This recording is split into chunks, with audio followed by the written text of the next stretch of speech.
Ang kwento na inyong maririnig ay batay sa totoong karanasan. Ngunit ang mga pangalan, lugar at pangyayari ay sadyang binago o pinaikli upang mapanatili ang privacy at kaligtasan ng mga tauhang sangkot. Layunin ng pagbabago na magdulot ng aliw at aral sa aming mga tagapakinig. Wala po kaming hangaring magkaroon ng pagkakatulad sa totoong buhay, ang mga pangalan, lugar at pangyayari. At ang anumang pagkakatulad ay hindi sinasadya.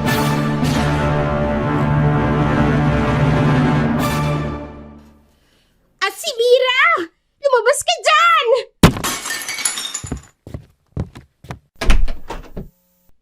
Ano bang kaguluhan ito?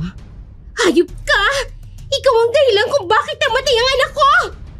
Sandali, wala naman akong ginagawang masama.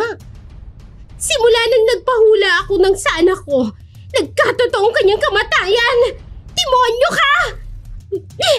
Ano ba? Hindi ko kasalanan kung maagang pagkamatay ng anak mo. Ang sabi sa hula, sa susunod na buwan pa siya mamamatay. Demonyo ka! Sinadya mo ang lahat ng to dahil isa kang alagad ng tilim! Mamamatay tao! Aswang ang pumatay sa anak ko, kaya sigurado ikaw yon! Hindi ako mamamatay tao. Hindi ako aswang. Isa lang akong manghuhula. Sinungaling! Sinungaling ka! Ano ba? Habulin niyo yan!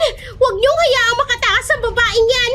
Kailangan niya magbayad sa perwisyong ginawa niya! Habulin niyo! Ay, naku! Bilisan niyo! Hayop na babaeng yon! Hindi ko naman kasalanang namatay ang anak niya! Saan naman kaya ako pwedeng tumuloy dito?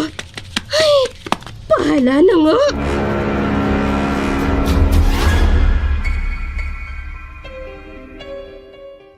Dahil sa paghabol ng mga tao kay Asimira, ay hindi na siya nag-atubili pang takasan ng mga ito. Sa takot na baka saktan siya, nilisan niya ang lugar kung saan namuhay siya bilang isang manghuhula. Samantalang sa kabilang dako naman, ay malungkot na nag-uusap ang mag-asawang sina Adam at Tess dahil sa ilang taon na nilang pagsasama ay hindi man lang sila nabibiyayaan ng anak.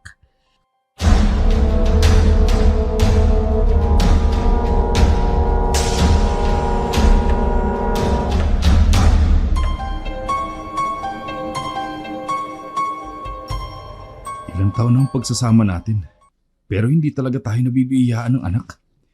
Hindi ko alam kung anong problema. Pareho lang naman tayong gusto magkaanak.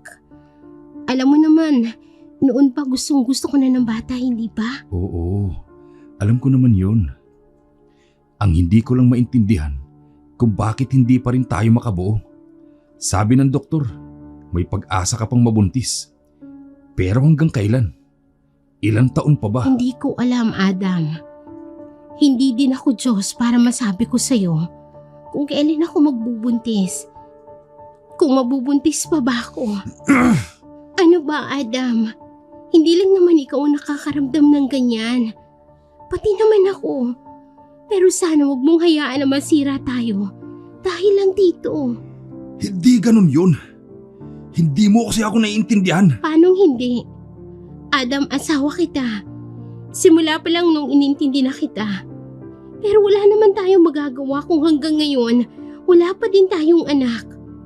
Ako ba naiintindihan mo ang nararamdaman ko sa tuwing nakikita kitang nagkakaganyan? Look, I'm sorry. I didn't mean to say anything. Sorry, Tess. Okay lang. Pero wag mo namang ipamukha sa akin na hindi kita kayang bigyan ng anak. Sorry. Wala akong ibang ibig sabihin doon. Sige na, tahan na. Mas mabuti pang pumunta na lang tayo sa doktor para makonsulta na kung ano pa talagang problema sa ating dalawa.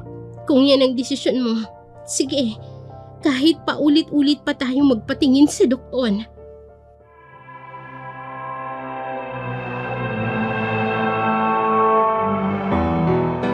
Napagdesisyonan nga ng mag-asawa na pumunta sila sa doktor.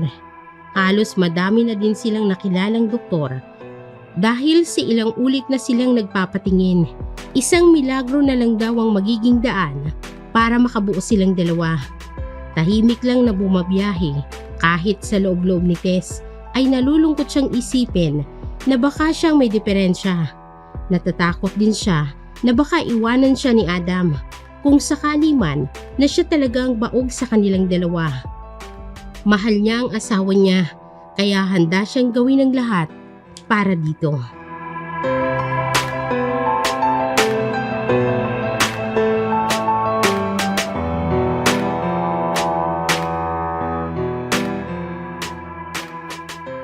I did all the test. May pag-asa pa ba talaga kami makabuo, Doc? Madami ang result na magpapatunay na may pag-asang mabuntis si Mrs. Pero hindi ko alam kung kailan. It's almost 10 years. Adam, uminahon ka. I'm sorry, pero wala akong masasagot sa mga gusto niyo pang itanong. Hindi naman ako nagkulang sa asawa ko. Wala din akong ginawang masama. Pero bakit parang pinagdudusahan ko to? Adam, huwag mong sabihin yan. May plano ang Diyos kung bakit hindi pa niya naibibigay ang hiling natin. Pero magtiwala lang tayo sa Kanya. Adam? Adam! Saan ka pupunta? Ay, sorry Doc ha. Ako nang bahala sa Kanya. Mauna na po ako.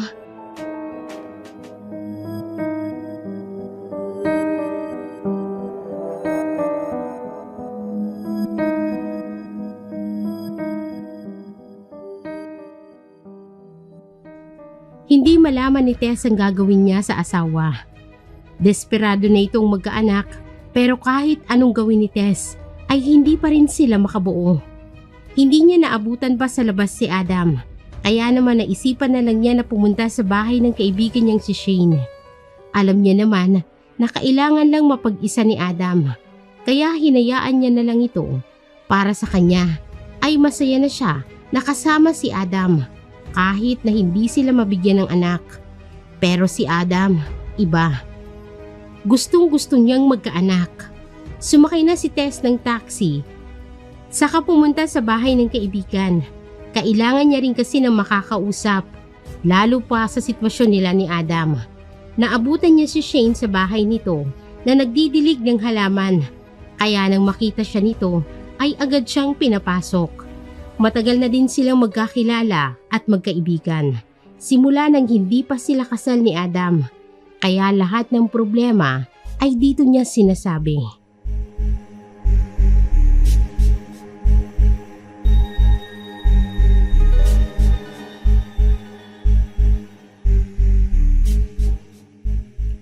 Oh, Best! Naparito ka. May problema na naman ba kayo ni Adam? As usual, problema pa rin niyang hindi kami magkaanak. Pagod na ako, Bes. Ginawa ko na ang lahat. But still, wala pa din. Hindi talaga kami magkakaanak. Ano bang kinain niyang Adam na yan at hindi niya maintindihan na hindi kayo magkakaanak? Naiintindihan ko naman siya eh. Kahit ako gusto ko din na magkaanak. Pero kung hindi naman kami bibigyan, bakit ko pa ipagpipilitan? Masaya naman ako nakasama siya. Exactly! Pero sa kanya talagang desperado ng lalaking yon na makabuo kayo kahit alam naman natin ang resulta. Stress na talaga ako. Hindi ko na alam kung paano pakikisamahan si Adam. Ano ka ba? Parte yan ng pag-aasawa. Ipaliwanag mo lang sa kanya na kailangan maging masaya kayo kahit na hindi kayo magkaanak. Dahil yun naman ang sinumpaan nyo, di ba? Ewan ko na lang, Bes. Wait, buti na alala ko. Paano kayo kung magpahula tayo? Magpahula? Yes, magpahula. Kung may pag-asa ba na magkaanak kayo in the future? May kakilala akong nagpahula sa kanya at nahulaan niya na magkakaroon ng kabit ang asawa niya. Ano? Ganun siya kagaling manghula. Lahat ng mangyayari sa'yo sa present ay nahuhulaan niya. So hindi imposible na mahulaan din niya kung kailan ka mabubuntis. Sigurado ka ba? Hindi kasi ako naniniwala sa mga hula-hula eh. Wala namang masama kung susubukan natin, di ba? Besides, kapag malalaman natin na may pag-asa ka pang magkaanak, sigurado akong si Adam ang pinakamasayang tao sa mundo. Saan niyo ba nakilala yung manghuhula na yan? Sa kabilang bayan lang. Sabi nila, bagong lipat daw ang matandang yun. Pero nagsimula na siyang manghula. At magaling talaga siyang manghula. Dahil lahat ng sinasabi niya, nagkakatotoo. Natatakot ako, Best. Baka kung magpahula ako, pati kabit ng asawa ko mahuhulaan pa niya. Ano ka ba? Wala ka bang tiwala sa asawa mo? Yes, desperado siyang magkaanak. Pero hindi naman yata niya kayang gawin yun. Sige, bahala na. Kung ang paraan para mapaligaya ko ang asawa ko, ay malaman niyong magkakaanak pa ako, gagawin ko. Good. So, bukas pupunta tayo doon. Tatawagan ko na lang mamaya ang kakilala ko para maturo niya kung saan matatagpuan ang manghuhula na yun. Sige, Bes. Magpapaalam din ako kay Adam bukas. Mas maigi siguro kung wag mo na munang ipaalam sa kanya kung saan tayo pupunta. Baka kasi hindi kanya payagan. Sabagay, tama ka. Ako nang bahala doon. Tatawagan na lang kita bukas ng maaga. Mauna na din ako sa iyo, ha? Baka hinahanap na ako ni Adam. Sige, mag-iingat ka ha. Balitaan mo na lang ako bukas.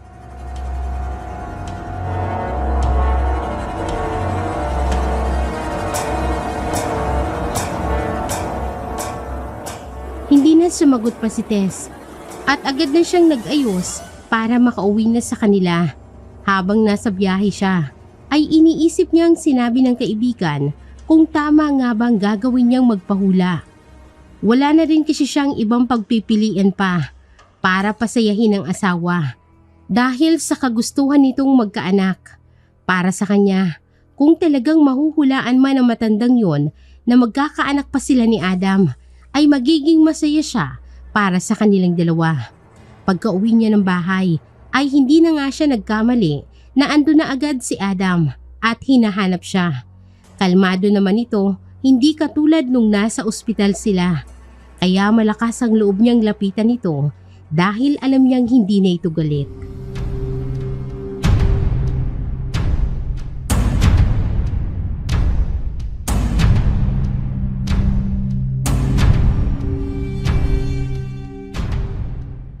Galing pala ako kina Shane.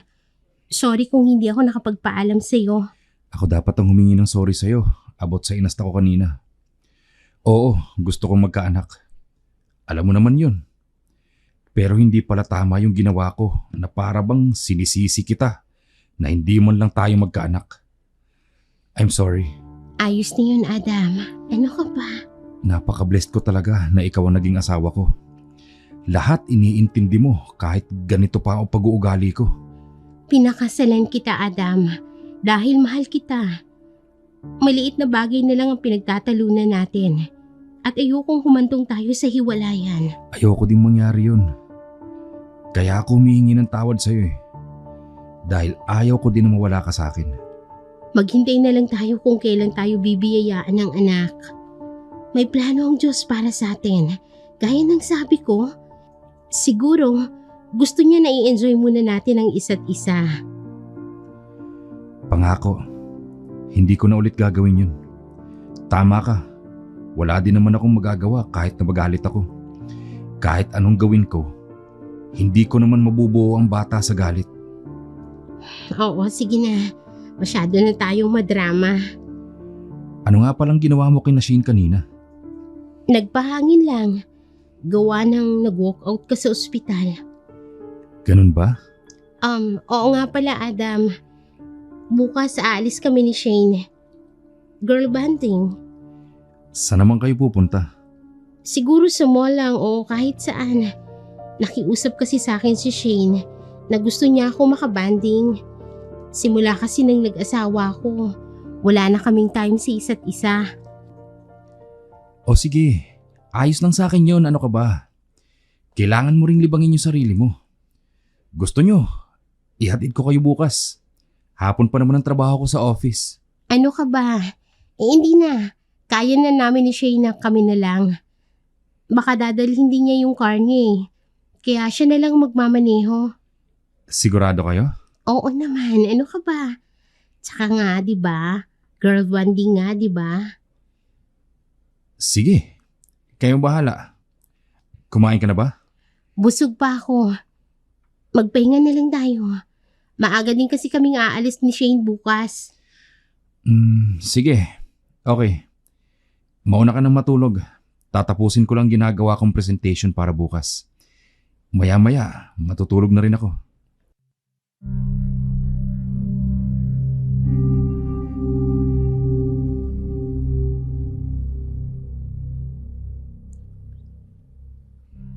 Nginitian na lamang ni Tessa ang asawa. Sa kanya ito tinalikuran. Kinabahan siya dahil nagawa niyang magsinungaling sa asawa. Ayaw niya kasing sabihin dito ang totoo kung saan sila pupunta ni Shane dahil alam niya na hindi siya papayagan nito. Tulad niya ay hindi rin ito naniniwala sa mga hula. Pero gusto lang subukan ni Shane kung talagang epektibong pagpapahula nila. Hindi niya namalayan na sa sobrang pag-iisip ay nakatulog na siya. Kinabukasan, maaga siyang nagising at hindi niya na nakita sa tabi niya si Adam. Nauna naman siyang natulog pero nasisigurado niyang una itong gumising sa kanya. Dumiretso na siya sa sala at doon naabutin niya si Shane at si Adam na magkausap. Agad niyang nilapitan ang dalawa.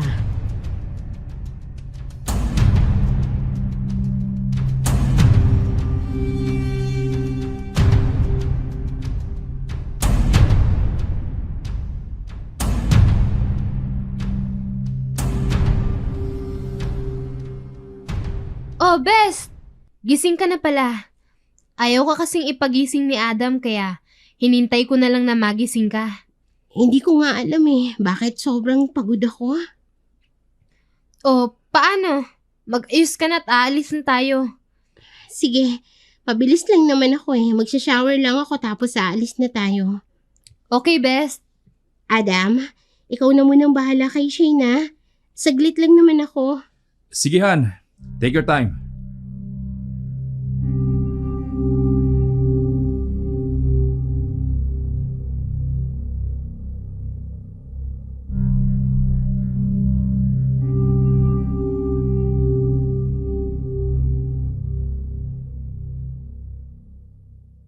Asa na ba yung tuwalya ko?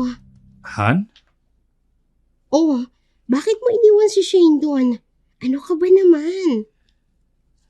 Kaya naman niyang sarili niya dun Saka isa pa, parang kinakabahan ako sa lakad ninyo. Ano ka ba? Wala naman kaming ibang pupuntahan. Sigurado ka ha? Baka naman kasi manlalaki kayo ni Shane. At talagang naisip mo pa yan? Adam naman, ilang taon na tayong magkasama? I know. Nagbibiro lang naman ako. Sige na, doon ka na at magbibihis lang ako. Para makaalis na din kami ni Shane at hindi kami gabihin. San ba kasi kayo pupunta? Ang kulit mo. Sabi naman kasi na magmo-mall lang kami. Kakain lang, tapos banding, kahit saan. Oo na. Naniniwala na ako. Kung ano man yung iniisip mo, itigil mo yan Hindi ko kayang gawin yung sinasabi mo. Alam ko naman yon. Hintay na lang kita sa labas. Uy, lokong lalaki yun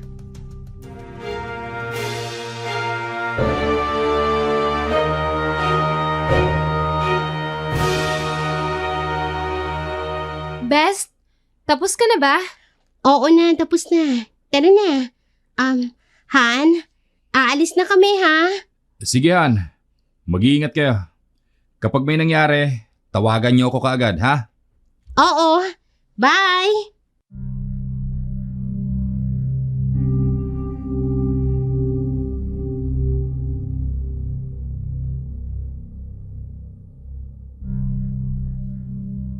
Habang nasa biyahe si Tess, ay mas lalong kumakabog ang dibdib niya dahil sa takot.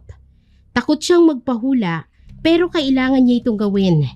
Ilang minuto din ang lumipas ay nakarating na sila sa isang kubo. Walang masyadong kapitbahay ito dahil nakatayo ito sa liblib na lugar. Maraming punong nakapaligid dito at napakaluma na ng bahay. Nasa tingin nila ay mga sinaunang tao pang nakatira dito. Nagsimula na silang kumatok. Ilang minuto din ang ginawa nilang pagsigaw at katok bago may lumabas na isang matandang babae. Nakapiring ang isa nitong mata. Kulay puti na ang mga buhok at may itim ang mga ngipin nito. Tiyak nilang nasa 60 anyos na ito dahil kulukulubot na ang balat. Agad naman silang pinapasok sa loob ng matanda at nagulat sila nang makita ang kabuuan ng bahay. Kumpleto sa ritual ng mga gamit ang matanda. May isang lamesa sa gitna kung saan nakalagay ang mga baraha na sa tingin nila ay yun ang ginagamit ng matanda para sa panghuhula.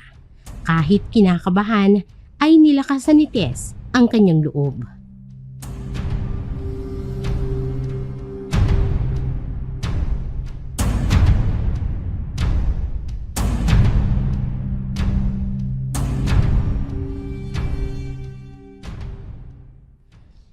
Magandang umaga po. Alam ko na ang pakay ninyo. Maupo kayo. Alam kong gusto mong malaman kung magkakaanak ka pa o hindi na. Paano niyo po nalaman? Nakalimutan mo na ba? Isa kong manghuhula. Nasa labas pa lang kayo ng bahay. Alam ko na ang sadya ninyo. May pag-asa po ba na magkaanak kami ng asawa ko? Ayoko nang magpaligoy-ligoy pa. Oo, magkakaanak kayo ng asawa mo. Kailan ho? Hanggang kailan kami maghihintay? Heto. Kunin mo ito. Ano po ito? Yan ay mabisang lunas para mas madali kayong makabuo. Bago kayo magtalik ng asawa mo, inumin mo ang gamot na yan. Epektibo po ba ito? Balikan mo ko rito kung hindi yan magiging epektibo. Hindi lang ikaw ang kauna-unahang pumunta sa akin para magpahula. Sige po, bumalik ka rito kapag nakaramdam ka na ng pagbubuntis. Isa pang babala, wag na wag niyong ipagkakalat ang tungkol sa gamot na yan. Bakit naman po? Sundin niyo na lang ang sinasabi ko. Sige, Manang. Aalis na po kami. Salamat po. Best, sigurado ka na ba sa desisyon mo? Ano ka ba? Oo naman. Saka ikaw naman ang nagsabi. Bakit parang aayaw ka na? Hindi naman sa ganun. Kaso ang weird lang ng matandang yun. Ngayon ko lang din kasi siya nakita. Bes, kung ito ang magiging paraan para magkaanak kami ni Adam, gagawin ko. Saka isa pa, mukha namang hindi nagbibiro ang matandang yun. Alam nga niyang sadya nating dalawa, hindi ba? Sabagay, tama ka. Napakagaling nga talaga niyang manghula. Kahit hindi man natin sinabi ang dahilan, ay alam na alam niya na. Sana nga magiging epektibo to para maging masaya na kami ni Adam. Bukod sa pag-aasawa naming dalawa, isa ito makapagpapasaya sa kanya at magkaroon siya ng anak. Basta palagi lang ako nandito, nakasuporta sa inyo. Salamat, Bes. Palagi kang nandyan kapag may problema kami mag-asawa. Hindi man lang ako nakakabawi sa'yo. Sus, huwag mo na nga isipin yan. Sino pa bang magtutulungan? Tayo-tayo lang din naman, di ba? Ay, sandali. Mukhang nakakalimutan ninyong magbayad muna bago kayo umalis. Ay, eto po ang bayad. Pasensya na po. Balikan mo ko kapag buntis ka na.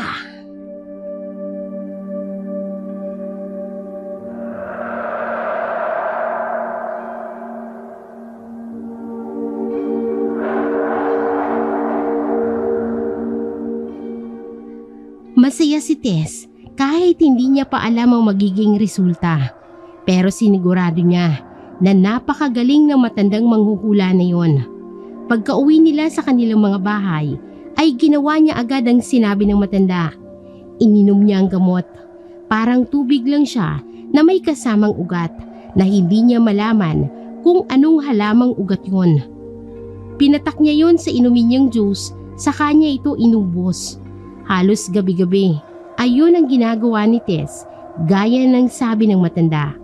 Akala niya nung una ay wala ding mangyayari. Hanggang isang araw, nagising siyang sobrang sama ng pakiramdam niya. Halos hindi na siya makabangon at tila ba naduduwal siya. Sa tuwing kumakain siya, naramdaman naman ito ni Adam, kaya naman hindi niya mapigilang tanungin ang kanyang asawa.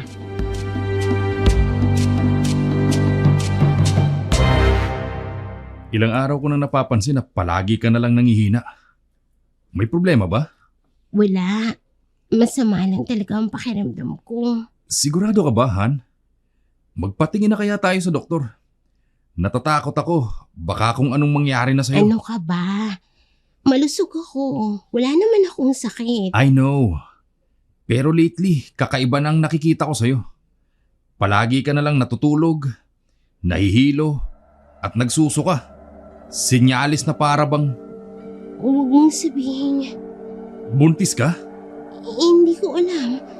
Pero gaya ng mga sinyalis ng pagbubuntis, nararamdaman ko yun. Kailangan nating magpatingin sa doktor. Hindi ako mapakali. I hope na buntis ka nga, Han. Ano ka ba? Hindi pa nga natin alam kung buntis ako. Natutuwa lang ako. Sigurado ako buntis ka. Yan ang mga sinyales ng pagbubuntis. Kaya nararamdaman ko yun. Han, Bakit malungkot ka? Hindi ka ba masaya na magkakaroon tayo ng anak? hindi naman sa ganon. Ayoko nang umasa tayo. May 10 taon na simula na naghintay tayo, diba? Pero wala. Pero wala namang imposible, hindi ba? Gaya ng sinabi ng doktor, may posibilidad pang magkaanak tayo. Sana nga. Hayaan mo, bukas na bukas pupunta tayo sa ospital. Anong bukas? Ngayon na! Magbihis ka na, taalis tayo. Ano? Sa ganitong sitwasyon ko? I'm so excited sa magiging resulta. Han, please.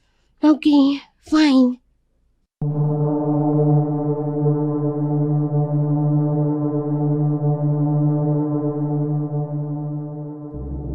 Wala nang nagawa pa si Tess dahil sa kagustuhan ni Adam na malaman agad kung buntis nga ba si Tess. Madaming gumugulo sa isip ni Tess. Isa na dito ang matandang manghuhula. Kung sakali man na mapatunayang buntis nga siya, ay isa ito sa pasasalamatan niya. Tinahak nila ang daan patungo sa ospital. Nanguna si Adam na pumasok doon dahil sobrang excitement na nararamdaman niya. Ilang sandali lang ay ginawa ng test si Tess para malaman kung buntis nga ba ito. Isa na doon ang kinuhaan siya ng ihi para sa PT. Inabot din ang ilang minutong paghihintay nila sa resulta. Kahit inip na ay kailangan pa rin nilang hintayin ang resulta.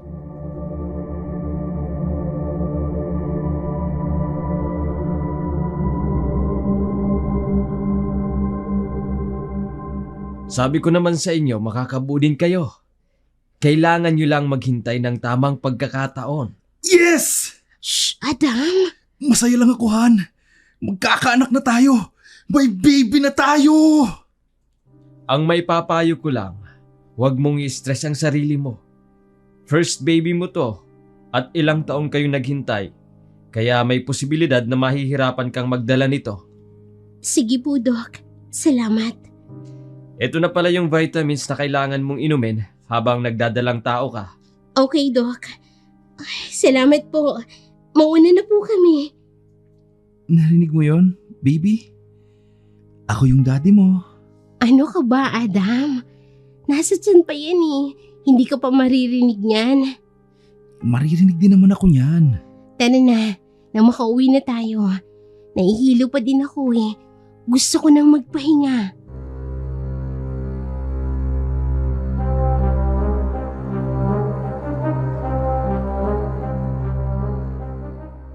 Masaya sina Tess at Adam dahil sa naging resulta.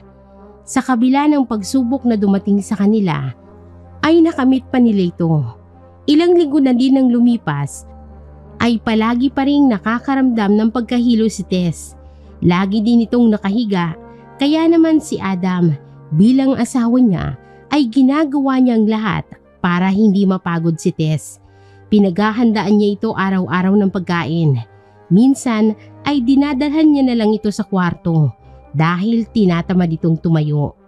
Naiintindihan niya naman ang asawa niya dahil unang beses pa lang nilang magkakaanak. Naging doble ang trabaho ni Adam. Pagkagaling sa trabaho, ay trabaho naman sa bahay. Hindi na kasi sila kumuha ng katulong. Naisip nila na saka na lang sila kukuha kapag nakapanganak na si Tess. Sa ilang araw na pagdadalang tao ni Tess ay sumagi sa isip niya ang matanda at naalala niya na kailangan niya pala itong puntahan para sabihin ang naging resulta ng hula. Hindi na siya nagpaalam pa kay Adam dahil nasa trabaho ito. Agad niyang tinahak ang daan patungo sa bahay ng matanda. Malayo pa man ay nakita niya ang matanda na tila ba naghihintay sa kanyang pagbabalik.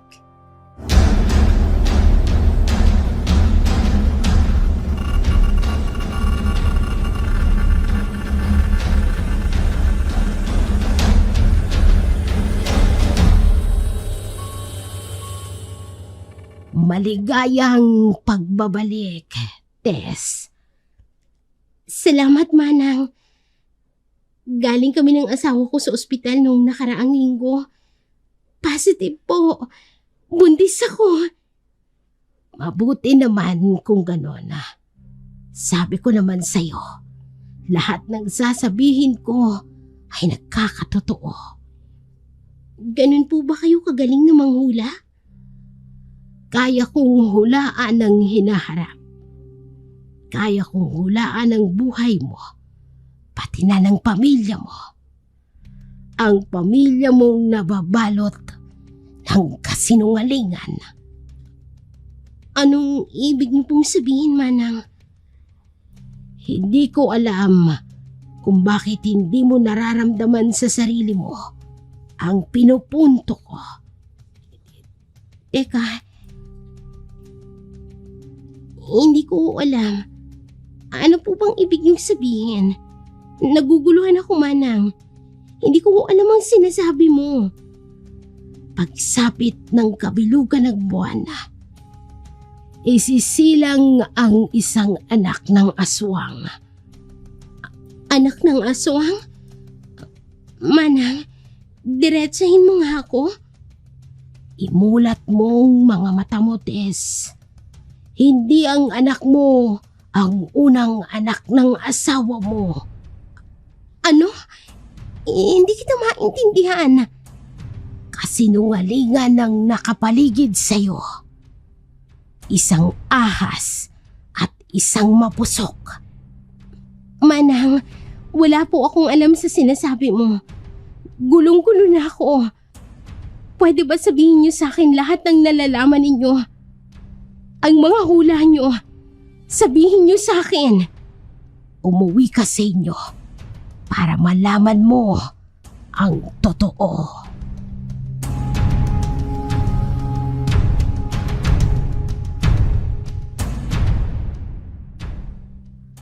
Wala nang nagawa pa si Tess dahil naguguluhan siya sa sinasabi ng matanda. Wala siyang nakuhang matinong sagot dito. Kaya naisipan niya na lang na umuwi. Kahit kinakabahan siya sa ibig sabihin ng matanda, ay nilakasan niya ang loob niya. Pagdating niya sa bahay nila, ay nagtataka siya kung bakit nakapatay ang lahat ng ilaw. Dahan-dahan siyang pumasok, pero kahit ganon, ay nakagawa pa rin siya ng ingay. Agad na bumukas ang ilaw at bumungad sa kanya ang asawa niya, kasama si Shane. Hindi niya alam kung bakit, pero parang may kakaiba siyang nararamdaman nang makita niya ang dalawa. Wala naman itong ginagawa. Pero ang ipinagtataka niya ay kung bakit nagpatay pa ito ng ilaw.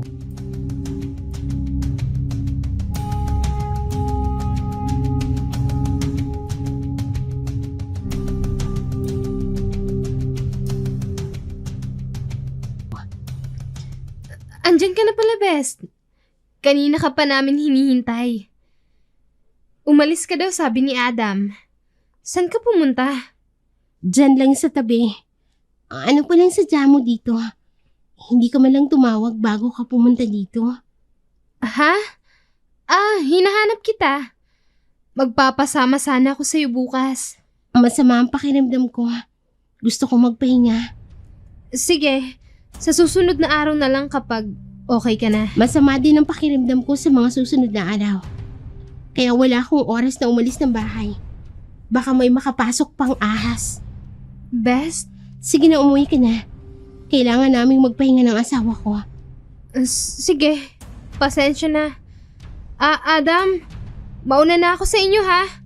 Mainit yata ang ulo ni Best. Okay, sige. Mag-iingat ka. Han, Han? May problema ba? meron nga ba? Han, ano bang nangyayari sa'yo? Napaka-sarcastic mo naman ngayon. Wala naman. Masama lang ang pakiramdam ko. Magpapahinga na muna ako. Sigurado ka bang ayos ka lang? Oo, ayos lang ako. Ikaw ba? Ayos ka lang ba? Masaya ka ba? Masaya? Saan? Siyempre magkakaanak na tayo. May iba pa bang dahilan kung bakit ka masaya? Ha? Wala naman. Ganoon naman pala eh. Sige na, masama talaga ang pakiramdam ko. Kailangan ko na magpahinga.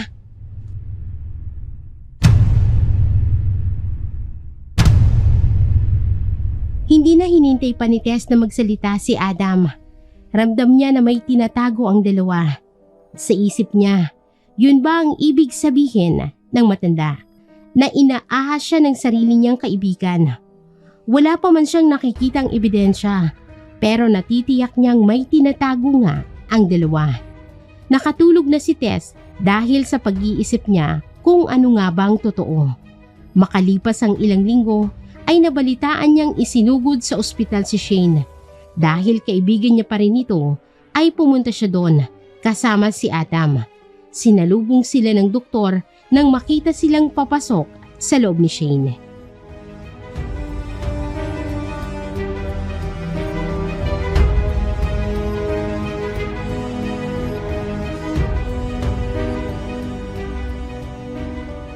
Kayo ba ang kamag-anak ng pasyente?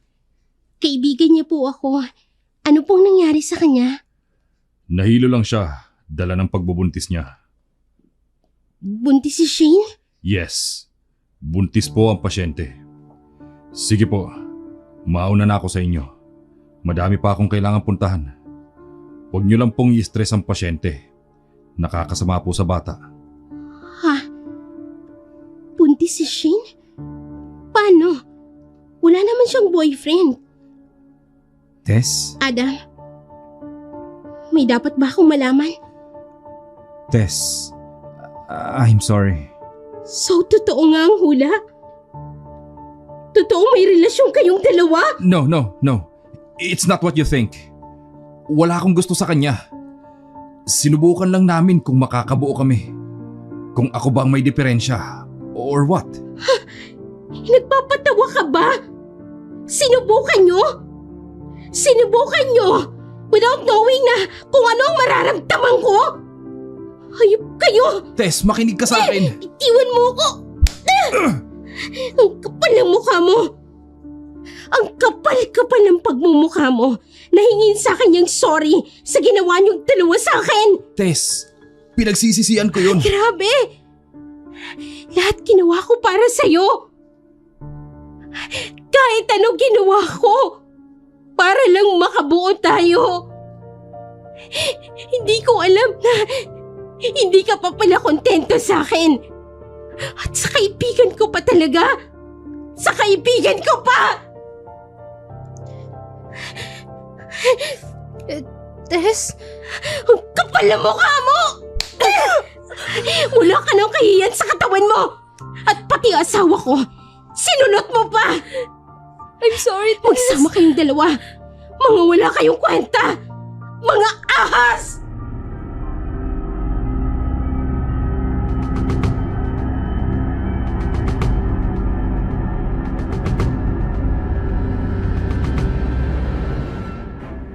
Parang binagsakan ng langit at lupa si Tess dahil sa nalaman niya. Parang anytime ay sasabog siya sa hindi niya makayanan. Tumulo ang mga luhang pilit niyang pinipigilan. Hindi niya akalain na gagawin sa kanya yon ng taong malalapit sa kanya. Hindi niya lubos maisip na dahil lang sa hindi niya mabigyan ng anak ang asawa niya ay naghanap ito ng iba. At ang masakit pa doon ay kaibigan pa niya ang ipinalit sa kanya. Siguro mas madaling tanggapin para sa kanya na ibang tao na lamang yun, pero sarili niyang kaibigan. Ni minsan ay hindi niya ito pinagdudahan noon pa man. Simula nang hulaan ng matanda ang hinaharap niya, ay hindi niya akalain na totoo ito. Sa hindi malamang dahilan, ay dinala siya ng mga paa niya sa bahay ng matanda. Nangihina siya dahil sa kaiiyak niya. Pero nagawa niya pa rin pumunta ron. Wala na siyang ibang makausap kundi ang matandang yon.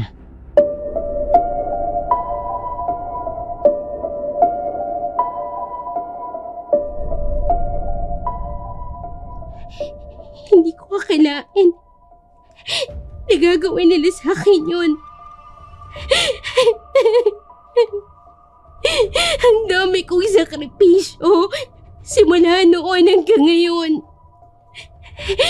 Hindi ko man lang sila sinaktan tulad ng pananakit nila sa akin.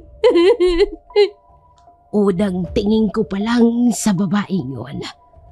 Alam ko na kung sino yun. Si Shane. Shane Baycapo. Siya si Dehan, ang pinakamalakas na aswang. Teka, paano nangyari yun? Matagal ko nang kilala si Shane. Kahit nung hindi pa po ako nag-aasawa. Matagal nang patay ang kaibigan mo. Ginamit niya ang katauhan ng kaibigan mo para makapambiktima ng ibang tao. Pinatay niya ang kaibigan mo. Ano? Hindi totoong matagal ka bago nabuntis. Sadyang pinapatay niya lang ang anak mo sa tuwing nagdadalang tao ka. Yung gamot na binigay ko sa iyo, yun ang pangontra para hindi makuhang anak mo ng kahit na sino mang aswang. Pero si Shane ang nagdala sa akin sa inyo. Dahil hindi niya ako kilala. Matagal na ang huling panahon namin nang maglaban kami. Nagbago na din ako ng anyo para hindi niya ako makilala. Lahat ng ritual ay ginawa ko para lang matakpan ang pagkatao ko laban sa kanya. Ibig pong sabihin, plano niya ang lahat ng ito? Maaaring tama ka. Pwede ding may gusto siya sa asawa mo. Kaya buhay ninyo ang pinaglalaroan niya. Paano natin siya malalabanan? Pagdating ng kabilugan ng buwan, isisilang niya ang anak niya sa asawa mo.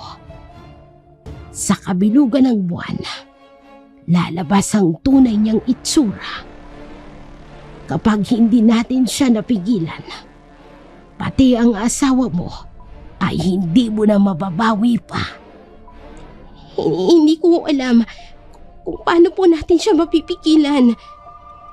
Bago sumapit ang kabilugan ng buwan, kailangan natin siyang labanan.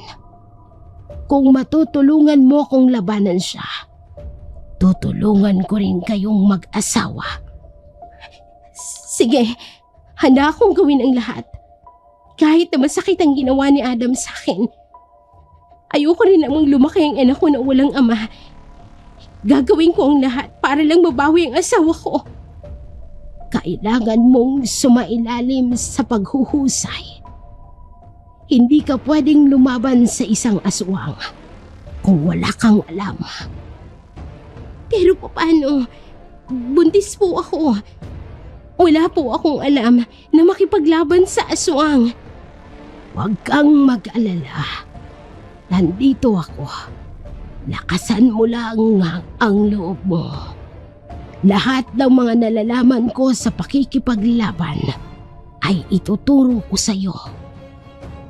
Sige, para matigil na din ang paghasik niya ng lagim. Sana ako na po ang huli. Kaya pumapayag po ako sa gusto niyong mangyari. Lalabanan ko po si Shane.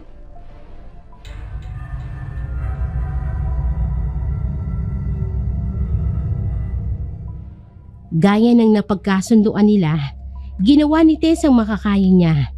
Hindi na siya umuwi pa sa kanila.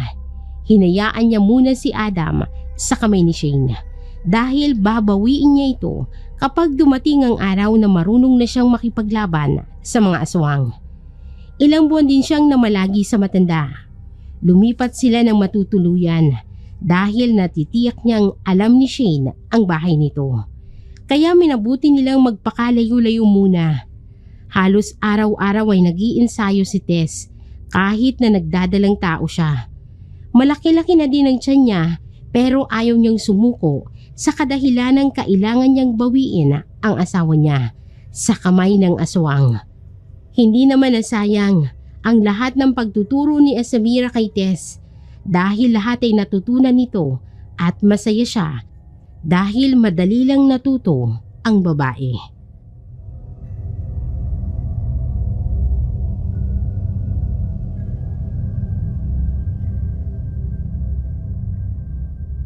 Madami ka nang natututunan. Maganda yan para sa laban ng mga aswang. Nagpapasalamat nga ako sa iyo dahil sa tulong mo. Kung wala ka siguro, lupay-pay na ako sa sahig dahil wala nang asawa ko. Huwag ka na munang magsaya. Hindi pa natin nababawi ang asawa mo. Handa na ako. Sa susunod na linggo na ang kabilugan ng buwan, isasagawa ng aswang ang maitim niyang balak sa asawa mo. Maaaring gawin niya itong isa ring aswang. Hindi ko hayaan na mangyari yun. Gagawin ko ang lahat para matigil na ang kasamaan ni Dihan o ni Shane. Masyadong malakas ang aswang na yun. Pero alam kong kaya natin yung pareho.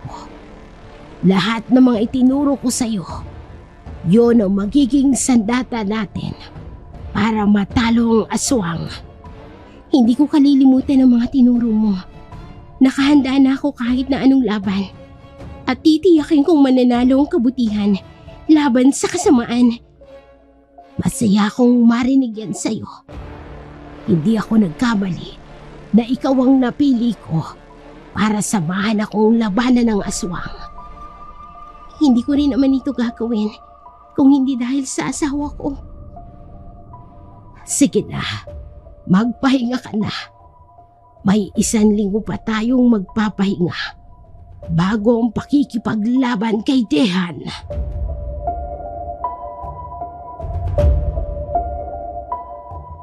Buo na ang desisyon ni Tess. Laking pasasalamat niya rin kay Asamira dahil sa tulong nito sa kanya. Kahit kinakabahan, ay wala siyang ibang choice dahil yun lang ang tanging paraan para mabawi niya ang asawa niya laban sa aswang. Pagkalipas ng 1 linggo, ay nakatakda nang dumating ang kabilugan ng buwan. Naghahanda na rin si Asamira at Tess para sa magaganap na laban. Naglakbay sila patungo sa bahay nila Tess dahil sigurado siyang andoon si Shane kasama ang asawa niya. Hindi nga siya nagkamali. Dahil pagdating nila doon ay magkasama ang dalawa. Tiningnan ni Tess ang kabuuan ni Shane.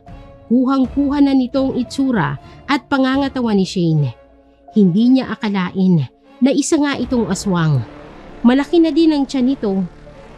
At alam niyang ilang oras na lang ay manganganak na ito pagsapit ng kabilugan ng buwan.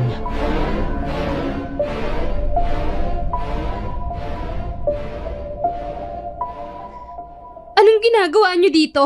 Babawiin ko ang asawa ko. Ha? Di ba iniwan mo na siya? Pinaubayan mo na siya sa akin. Kaya wala ka ng karapatan pa na bawiin siya! Ikaw ang walang karapatan sa asawa ko. Hindi mo siya pag-aari. Kaya dapat lang na isauli mo siya sa akin. Ha? Wala nang sayo, Tess. Dahil akin lang siya. Ang kapal talaga ng mukha mo, no? Hindi lang mukha ng kaibigan ko ang ninakaw mo. Pati na rin ang asawa ko. Paano? Tapos na ang palabas, Dehan. Bumalik ka na sa anyo mo. Maligayang pagbabalik, Dehan. Ikaw? Ako nga. Ako ang manghuhulang sinira mo sa nakagawaiang kong lugar. Pinatay mo ang anak ng babae matapos kong hulaan na mamamatay ito. Nahulaan mo naman na mamamatay siya, hindi ba? Kaya pinaaga ko lang ang pagkamatay niya. Napakahayop mo. Ikaw ang dahilan. Kaya pinalayas ako ng mga tao roon dahil sa kagagawan mo. Hindi ko kasalanan na mas pinaniwalaan nila ako kaysa sa'yo. Ngayon sa paghaharap natin, hindi ko nahahayaan na manalo ka. Umalis na kayo! Hindi niyo mapipigilan ang plano ko! Akala mo makakatakas ka pa? Teka, anong nangyayari dito? Naguguluhan ako sa inyo. Pinagtutulungan nila ako, Adam. Papatay nila ang anak natin. Napakasinungaling mo. Tess, ano ba? Ipagtatanggol mo yung babae mo matapos ang lahat ng pagsasakripisyo ko. Kung may galit ka sa amin o sa akin, huwag mong idamay ang anak namin. Naririnig mo ba ang sarili mo? Binilog lang ng babae niya ng ulo mo. Naniniwala ka naman talaga? Hindi ko kayo maintindihan.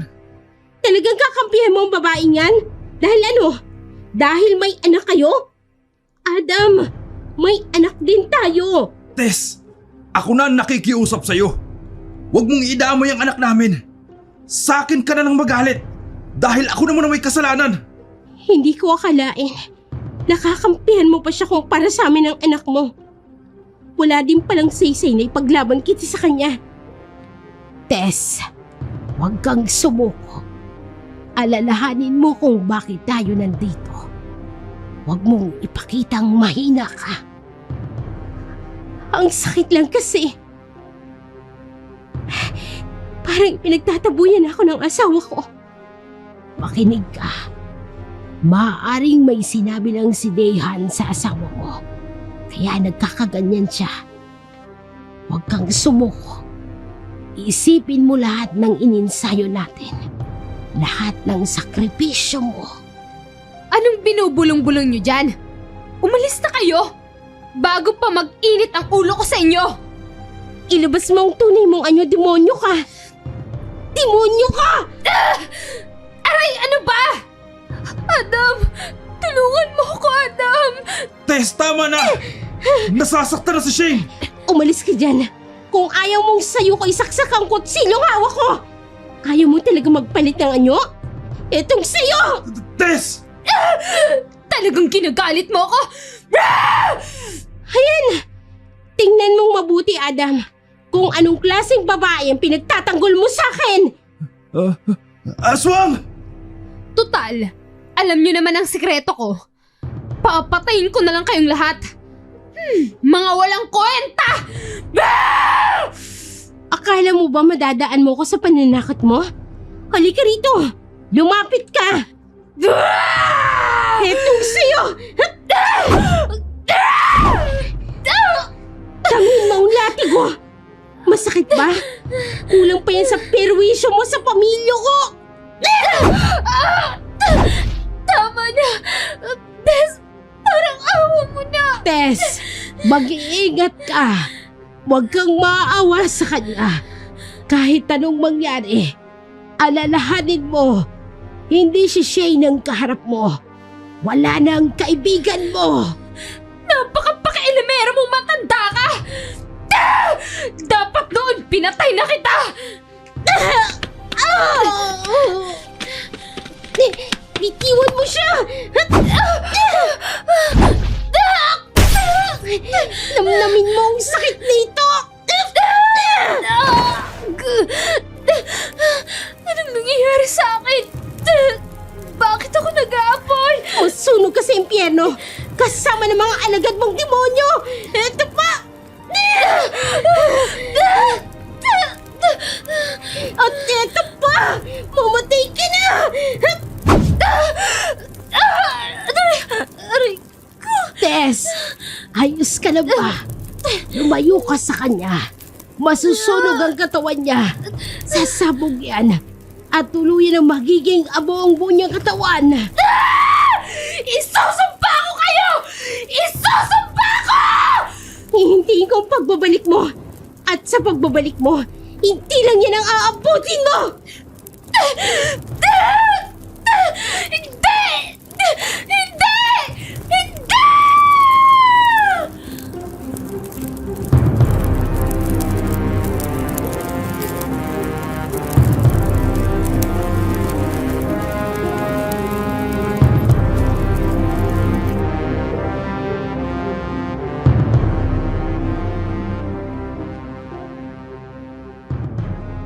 Tess, sorry.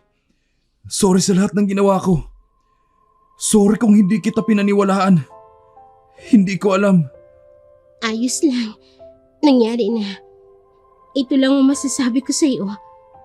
Kahit galit ako sa iyo, hindi kailanman mawawala ang pagmamahal ko sa iyo, Ada.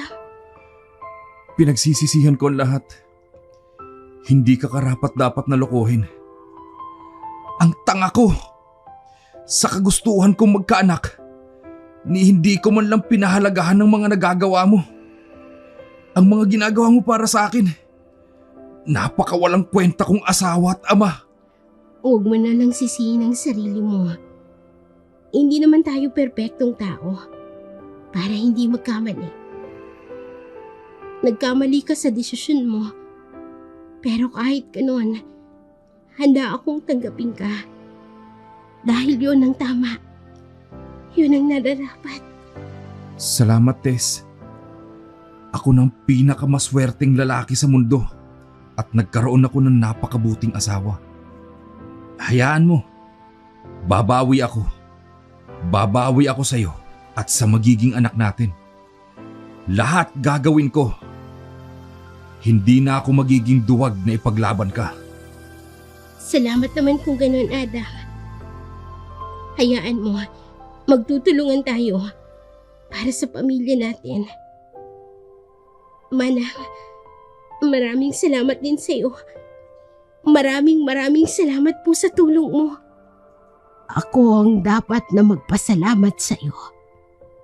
Kung hindi dahil sa iyo, hindi ko rin makakayang labanan mag-isa si Dehan.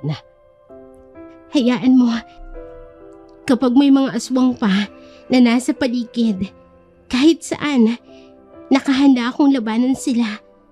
Kaya ng turo mo sa akin. Hindi ako nagkamali sa iyo. Tunay kang may mabuting puso. Sige, aasahan ko yan. Sa ngayon ay tapos na ang laban natin sa aswang. Kung sakali mang meron pa, ikaw ang unang-una kong tatawagin. Salamat, Manang. Utang ko po ang buhay namin sa inyo. Ano ka ba?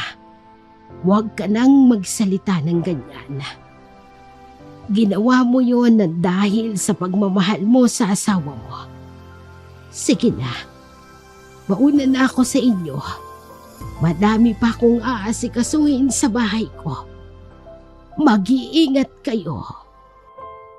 Han, ang galing mo palang makipaglaban sa aswang. Hindi ko akalain na may tinatago ka palang galing sa pakikipaglaban. Tinuruan lang din ako ni Manang. Kaya malaki ang pasasalamat ko sa kanya. Kung hindi dahil sa kanya, hindi kita mababawi, Adam. Sorry talaga, Han. Pangako, itutuon ko ang atensyon ko sa inyong dalawa ni baby. Magiging tatay na ako. Talaga. Dahil kapag hindi ka nagbago, hahayaan kitang kunin ng mga aswang. Han naman, masamang biro yung ganyan. Kung alam ko lang na aswang yung babaeng yun, ako na sana ang pumatay dun. Joke lang. Hindi ko hahayaang mangyari yun. Kahit ilang dayhan pa ang harapin ko, hindi ako natatakot. Ipaglalaban kita. Babawiin kita ng paulit-ulit. Ganun kita kamahal, Adam. Hindi lang para sa akin, kundi para sa anak natin. Handa akong gawin ang lahat. Hindi ko hahayaan na masira ang pamilyang binubuo natin. Tandaan mo, Adam, mahal na mahal kita. Mahal na mahal din kita, Tess. Pangako. Mula ngayon, kahit ano pang tukso yan, gagawin ko ang lahat. Iiwas ako. Para sa'yo. At para sa magiging anak natin.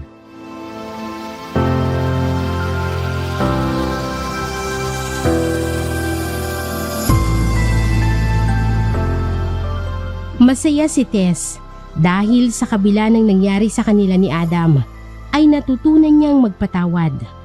Para sa kanya ay isang pagsubok lang ang dumating sa kanila na ginamit lang si Dayhan para patatagin ang relasyon nila. Masakit man para sa kanya nung una, pero kalaunan ay natanggap niya rin sa sarili niya na minsang nagkamali ang asawa niya. Tunay ngang mas nangingibabaw ang pagmamahal kaysa sa galit. Na kahit gaano pa man kasakit ang pinagdaanan ninyong mag-asawa, ay mapapalitan ito ng saya sa pamamagitan ng pagpapatawad at pagmamahal. Sa ngayon, ay masaya na sina Adam at Tess. Tinupad naman ni Adam ang pangako kay Tess na aalagaan niya ito at ang magiging anak nila. Sinubukan nilang kalimutan ang nangyari para makapagsimulang muli. Kahit na mahirap, pero gagawin nilang lahat para labanan ang mga pagsubok na darating pa sa kanila. Dumating na rin ang araw ng panganganak ni Tess at hindi maikakailang kamukhang kamukha nga ito ni Adam. Labis ang ngiti sa mukha ni Adam nang kargahin niya ang anak nilang dalawa ni Tess na matagal na panahon niyang ipinagdasal na biyayaan sila ng isang sanggol.